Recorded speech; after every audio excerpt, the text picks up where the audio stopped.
Il y a des jeux qui, sans qu'on sache vraiment pourquoi, révolutionnent l'histoire du jeu vidéo. Des jeux qui soulèvent des communautés entières, poussant les joueurs à se dépasser et à battre des records toujours plus fous. Des communautés qui s'investissent jour après jour, semaine après semaine, mois après mois, jusqu'à pousser le jeu dans ses derniers retranchements. Et parmi ces jeux légendaires, on retrouve Mario Odyssey.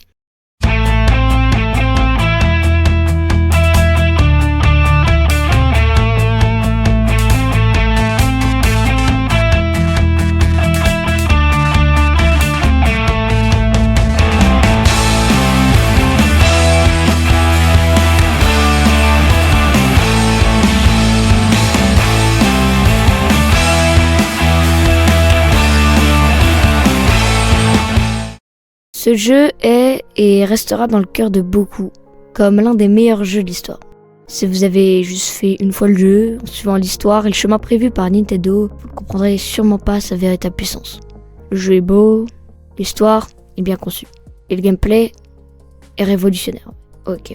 Mais la chose qui nous intéresse, nous, dans ce jeu, et ce qui lui donne tout son intérêt, ce qui m'a vraiment poussé à y jouer, ce pourquoi je l'encense depuis tout à l'heure, cette dimension folle, autour de laquelle s'est créée une communauté encore plus folle, le speedrun. Si vous savez pas ce que c'est le speedrun, vous pouvez aller voir ma dernière vidéo qui s'affiche en haut de l'écran et qui explique tout en détail. Sinon, pour faire court, le speedrun, c'est une discipline qui consiste à accomplir un objectif le plus rapidement possible. Souvent, c'est terminer un jeu vidéo donné dans un temps record. Et alors, qu'est-ce que c'est vraiment le speedrun de Mario Odyssey ? Tout d'abord, petite précision, je vais vous parler dans cette vidéo uniquement du speedrun Any% du jeu.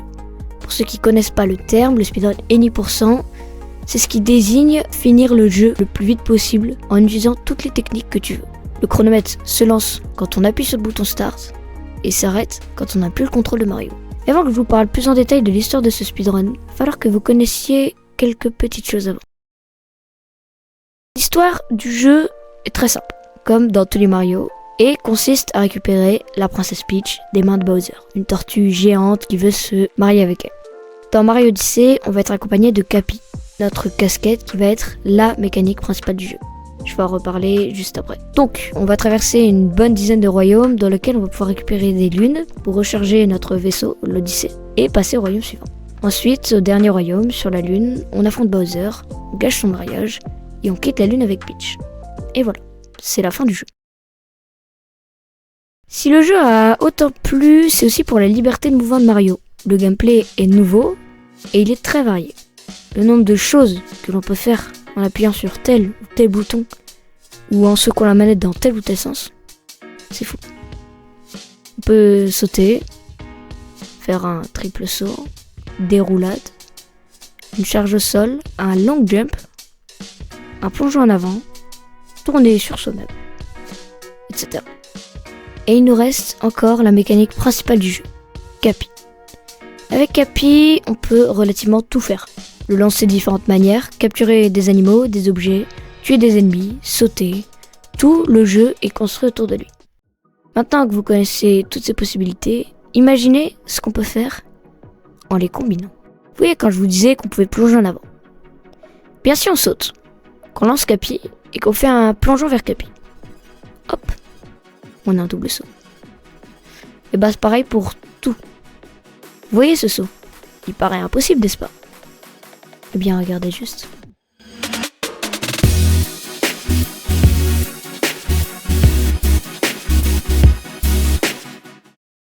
Maintenant que vous êtes au clair sur les bases du jeu, je vous souhaite la bienvenue dans l'histoire complète du speedrun Any% de Super Mario Odyssey.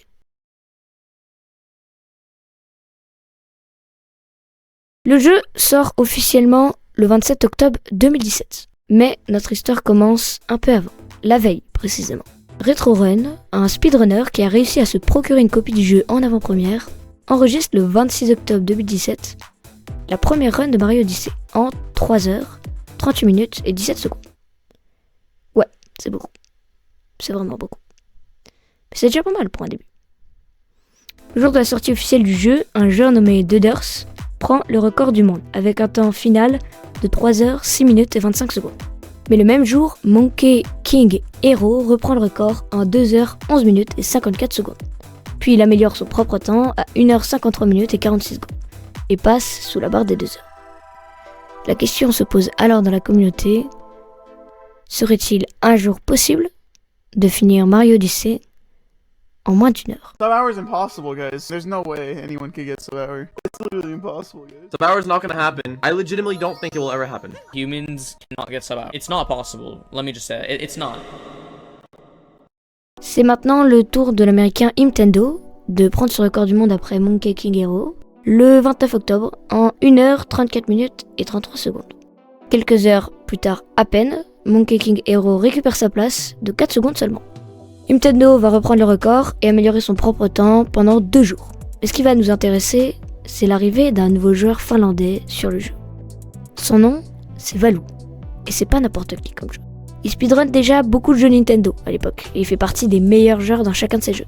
Mario Galaxy, Super Mario 64, Mario Sunshine, 3D World, mais aussi Splatoon, certains Zelda et beaucoup d'autres jeux trop longs à citer. Sa run comporte quelques fails, mais il va utiliser 3 skips assez intéressants.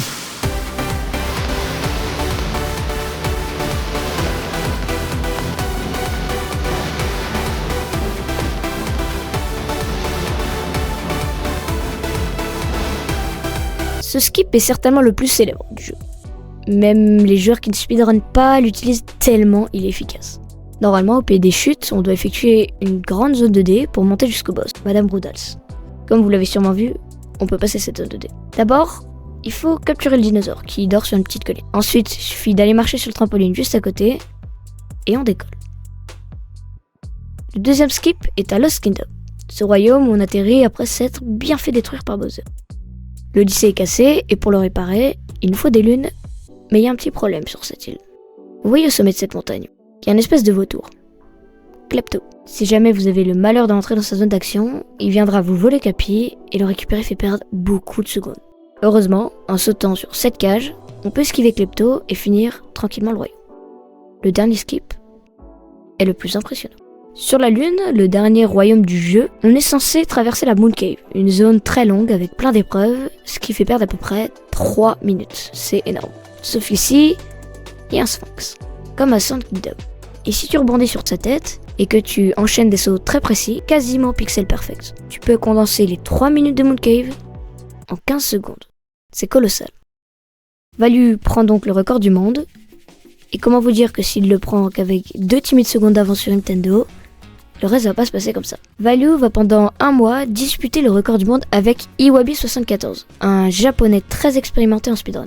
Ils vont se prendre le record du monde à tour de rôle sans s'arrêter. Value, Iwabi, en faisant avancer le record à 1 heure, 4 minutes et 50 secondes. Mais comment a-t-on pu faire une telle avancée?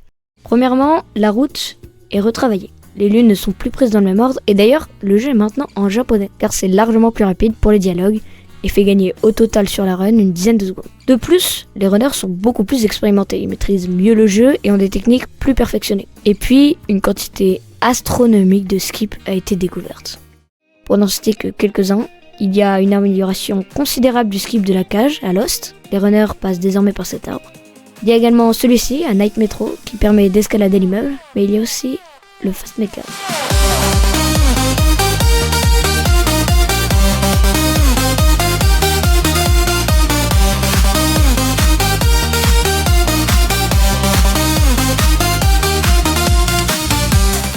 Alors que Value et Iwabi semblent inarrêtables, largement devant les autres, un nouveau joueur fait son apparition. Et il est monstrueux. Cet homme, c'est Shaden, et il améliore le record de 20 secondes. Value essaye de récupérer le record du monde en faisant une run en 1 heure 7 minutes et 6 secondes, mais Shaden est trop fort. Value effectue donc son dernier record du monde le 10 janvier 2018 en 1 heure 4 minutes et 50 secondes. Shaden, il a un truc mystique autour de lui. Déjà, il est connu pour avoir été parmi les meilleurs speedrunners de Zelda Ocarina of Time.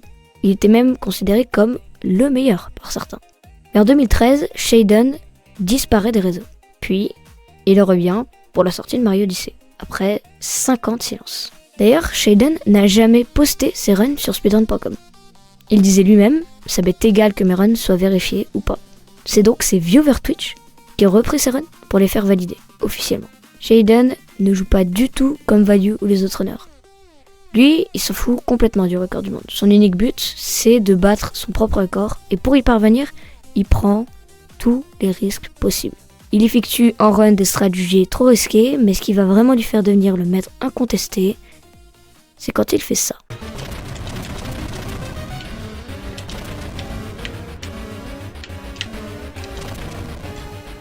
C'est le 2D skip. Il fait un saut très précis pour sauter une grande partie de la zone 2D de la fin du jeu. Mais à ce niveau-là de la run, c'est tellement dangereux, car si on échoue, la run est perdue. Il prend également d'autres risques, comme ici, ou là, à Sand Kingdom, en effectuant la Drum Strat. C'est une technique qui consiste à lancer Capi en l'air, et une fois avoir récupéré la lune juste en bas, on doit faire un plongeon, puis secouer la manette pour capturer le build et remonter instantanément. Qui dit nouveau joueur, dit nouveau duo. Et la personne qui va disputer le record du monde avec Shaden pendant 2 mois, c'est un Canadien, Nikro, un joueur de Wii Sport qui vient essayer Mario Odyssey. Et comment vous dire qu'il est plutôt bon.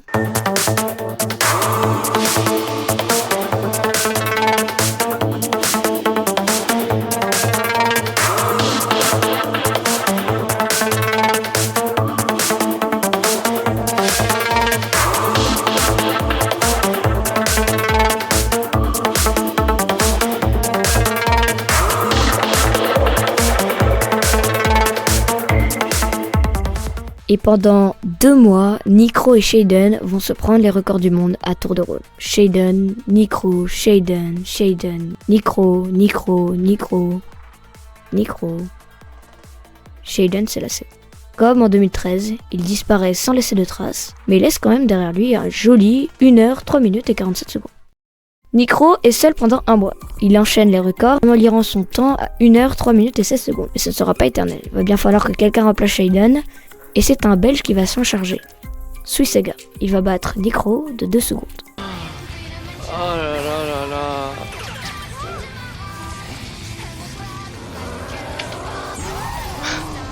Oh putain. J'en ai fait du chemin les gars. Évidemment, quelques heures plus tard, à peine, Nikro reprend le record, puis fait une deuxième run, où il améliore son temps à 1 heure, 2 minutes et 49 secondes. Il a tellement tout donné sur cette run d'ailleurs que, à la fin, ses doigts tremblent d'épuisement. Le 30 avril, 10 jours plus tard, Suisega reprend le record du monde avec une run pas extraordinaire, mais un buzzer extrêmement bien effectué. Le suspense est à son comble. C'est suffisant. C'est suffisant. Let's go les gars. C'est pas une bonne run, mais c'est un très bon Bowser. Il va quand même avoir le mérite d'être le premier record du monde à intégrer la Snowdram dans sa run. Ce jump consiste à partir du toit de l'Odyssée pour rejoindre cette corniche où se trouve une lune qui est normalement récupérable qu'à partir d'un tableau. Dans Mario Odyssey, il y a eu beaucoup de sauts dits impossibles, mais ils ont tous fini par être validés. Et la Snowdram est d'un niveau bien plus élevé. La première difficulté, c'est qu'on voit rien. La tempête de neige enlève la possibilité de tout repère visuel. Et puis le saut est d'une précision folle, avec des timings très serrés. La Snowdram fait gagner 7 secondes seulement, mais si elle est ratée, elle en fait perdre 30. Suisega va améliorer son record jusqu'à 1 heure, 1 minute et 57 secondes. Le problème est là, comment a-t-il pu en l'espace de 1 mois améliorer son record de 18 secondes? Eh bien, un glitch majeur a été trouvé. Un utilisateur nommé Robin poste un tweet le 24 juin 2018 où il dit avoir trouvé un clip. Inutile. Dans la vidéo, on voit Mario qui fait un backflip, prend la lune puis passe à travers le mur. Quelques heures plus tard, à peine, la communauté a déjà compris son fonctionnement et le teste partout. Si Mario récupère une lune en backflip, puis que Capi est jeté sur le mur au bon timing, on peut passer à travers. Et on a trouvé un endroit à Wooded où cela peut être très très utile. Voici le note clip.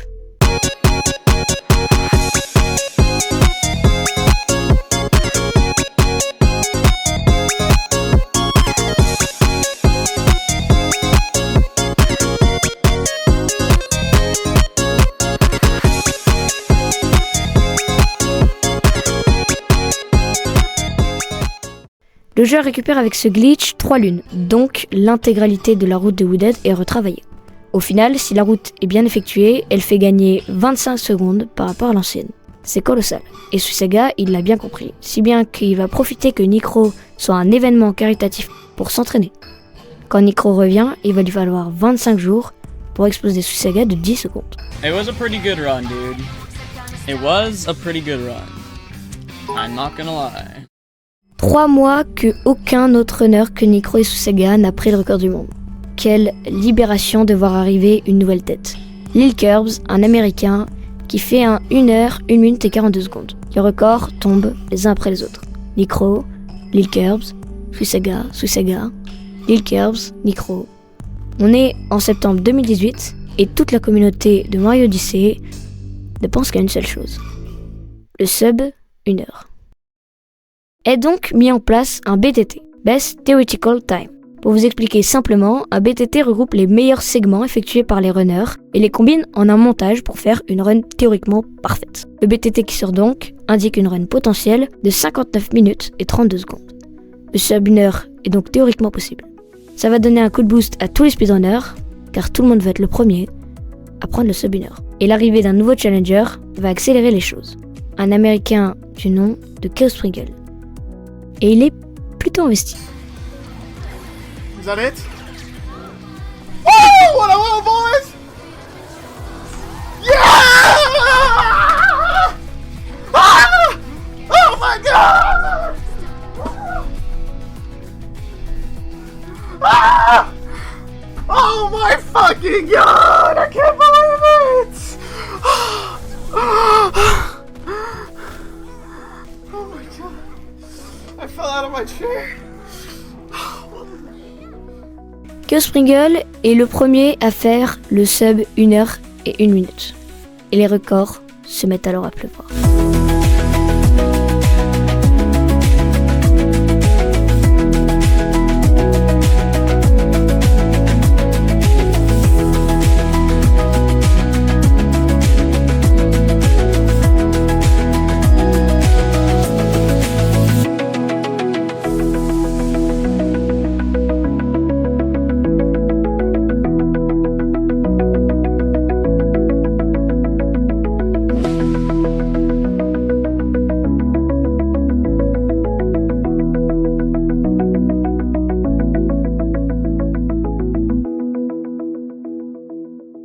Le 22 février 2019, Lil Curbs établit un temps de 1 heure, 0 minutes et 0 secondes.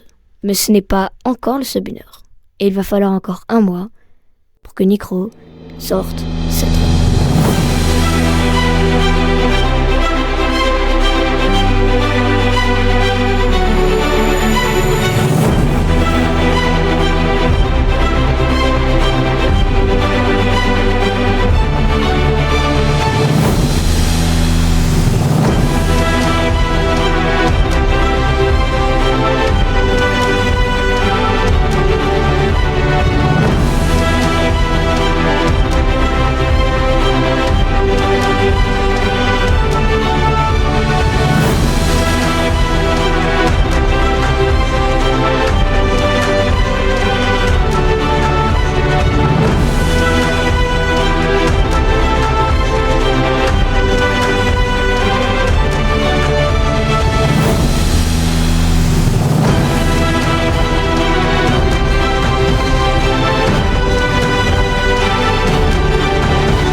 Et il l'a fait. Le sub 1 heure est tombé. Et celui qui a pris le record est le même qui disait que c'était impossible. Mais l'histoire ne s'arrête pas là. Loin de là. Chaos Sprinkle prend les 4 records suivants, puis un japonais du nom de Goryuya fait un temps de 59 minutes et 46 secondes, grâce à la nouvelle mise à jour du jeu. Tous les temps de chargement sont beaucoup plus courts, et cela fait gagner 50 secondes au total sur la run. Chaos Sprinkle reprend le record du monde, et son temps de 59 minutes et 35 secondes va tenir pendant 1 mois. Et celui qui va faire tomber ce record, c'est un titan. Certains doutent qu'il est humain et ça se comprend car il sort de nulle part et il vient mettre un 59 minutes et 32 secondes. Ce maître italien de Mario Odyssey, c'est Tyrone.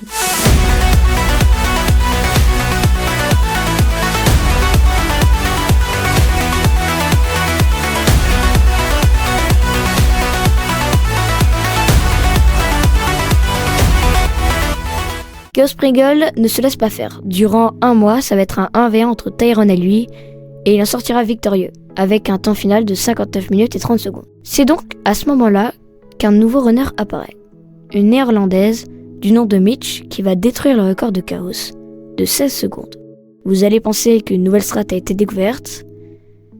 Eh bien vous avez tort. Mitch va juste exécuter parfaitement sa run en prenant tous les risques possibles. L'objectif suivant va donc être de passer sous la barre des 59 minutes. Chaos Pringle n'est plus assez bon pour rivaliser avec les deux titans. C'est au tour de Mitch et Tyrone de s'affronter. Pendant des mois, ils vont se voler le record à tour de rôle, s'approchant petit à petit des 58 minutes, jusqu'au jour où Tyrone lance cette run le 12 octobre 2019.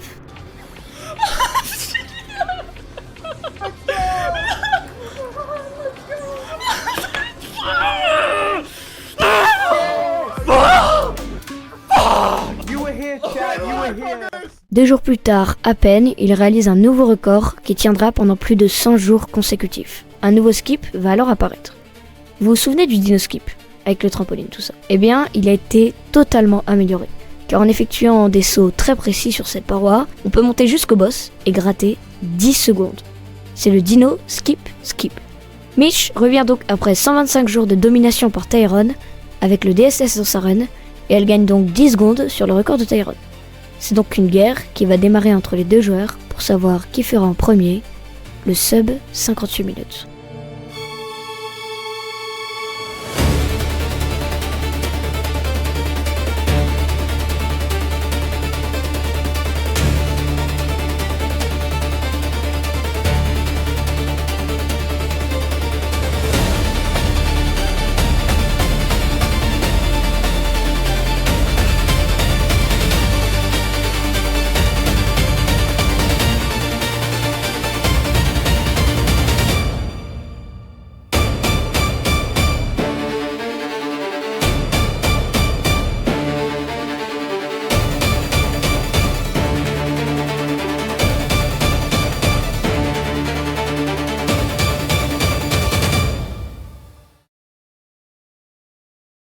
Finalement, le 27 juillet 2020, Mitch lancera la run qui va enfin passer sous la barre des 58 minutes. Oh my god.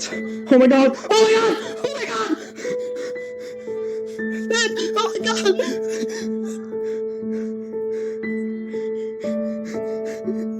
Oh my god. Oh my god. Oh my god.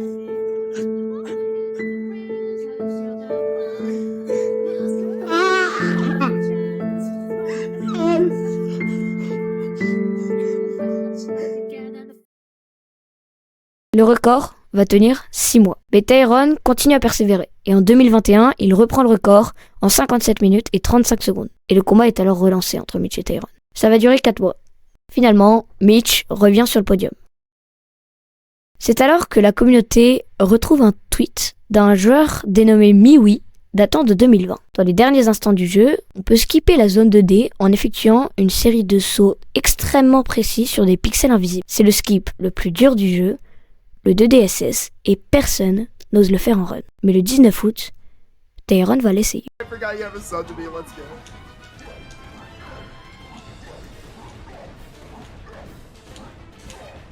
Go! Go! Go! Holy shit. Okay. Yep, 31. GG. dude. Let's go! Or no, 30.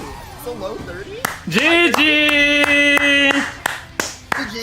GG. À partir de cet instant, Tyrone devient intouchable. Il domine quasiment toutes les catégories de speedrun de Mario Odyssey et Mitch disparaît pendant plusieurs mois. Tyrone enchaîne record sur record et le 26 mai 2022, Tyrone exécute 7 runs exceptionnels.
Aujourd'hui, Tyrone possède toujours le record du monde, et d'ailleurs il n'a pas cessé de l'améliorer depuis le 26 mai 2022.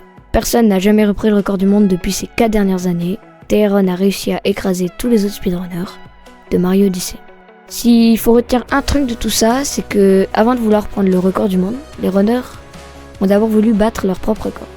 Tyrone en est l'exemple parfait, ça fait 3 ans et demi qu'il n'a plus de concurrence, et pourtant il n'a jamais cessé Mario Odyssey. Il a toujours continué pour se surpasser, être toujours meilleur que la veille. Personne n'a la rage contre Tyrone. Au contraire, les gens l'admirent parce que ça force le respect. Et le speedrun de Mario Odyssey, c'est pas que les speedrunners qui l'ont construit. Si on a pu aller aussi loin, c'est grâce à la communauté extraordinaire qui s'est formée autour du jeu, grâce à tous les efforts collectifs, grâce aux speedrunners, aux modérateurs, aux programmeurs, aux viewers et à tous les autres trucs en heures qui sont investis. Tout le monde a apporté sa pierre à l'édifice. Et aujourd'hui, c'est plus de 200 de joueurs encore actifs qui postent chaque jour de nouvelles runs, en se surpassant, en espérant un jour peut-être détrôner le dieu de Super Mario Odyssey.